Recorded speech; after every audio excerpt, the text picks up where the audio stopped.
Պարոն վարչապետ, օրերս Ռոբերտ Քոչարյանը հայտարարեց, եթե իրենից հաղթանակը գողանան, ինքը պատրաստ է գնալ հեղափոխության, նաև տեսնում ենք, որ Սամվել Կարապետյանը ինքնահռչակ վարչապետի օրակարգ է ձևավորել, ճակերտավոր կառավարության նիստեր է անում, ամենատարբեր օրենքներ են ընդունում, նախ ինչպես հասկանալ այս քայլերը, ինչ հող են նախապատրաստում,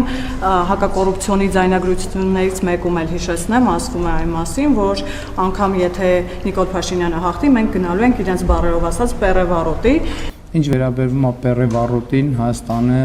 իրապահ եւ ինստիտուցիոնալ համակարգը բավարար չափով կայացած է, որպեսզի բնում խեղդի ցանկացած հեղաշրջման փորձ։ Իսկ եթե Ռոբերտ Քոչարյանն այնքան է իր իրականության զգացումը կորցրել, որ մտածում է, որ ինքը Հայաստանի Հանրապետության ընտրություններում կարող է հաղթել, ես այդ դրա վերաբերյալ ճիշտ ասած անիմաստ եմ հայտարարում, անիմաստ եմ համարում որևէ մեկնաբանություն ասել,